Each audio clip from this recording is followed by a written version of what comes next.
Can an argument be evidence? This is generally thought of, at least online, to be a no. But we have to understand what might be meant by evidence. When some people use evidence, they use it in an entirely empirical way.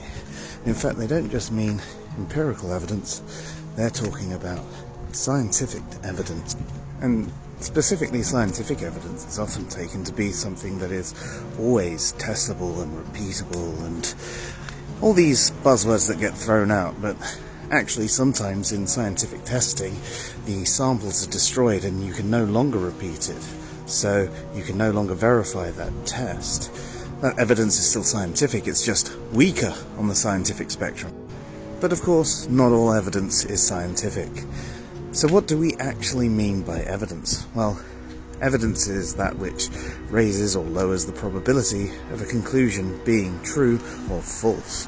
Basically, something indicative of a particular conclusion, should we say. That's why testimony is considered a form of evidence. If I tell you my name is Joe, that is evidence that my name is Joe. Now, testimony is a weak form of evidence. I'm not denying there can be reasons to not believe someone's testimony. Perhaps I'm trying to sell you something, so you might be suspicious of my motivation. However, evidence being weak doesn't necessarily mean it is not evidence.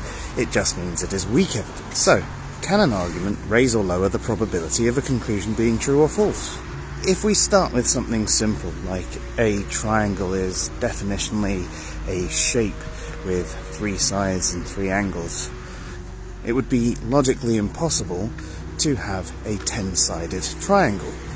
Therefore, my argument that this object with 10 sides is not a triangle is proof by way of the definition. Someone could say, well, what if we meet a culture that defines triangle as something else? Well, they've changed the referent. They're not talking about triangle. They're just using the same word. Okay, sure. But then you're using an argument to prove that my argument isn't sound. And I've used one back about reference to show you why your argument is false, to give evidence to that. I mean, it seems like here we're providing evidence back and forth about the different arguments and we're weighting them. Okay.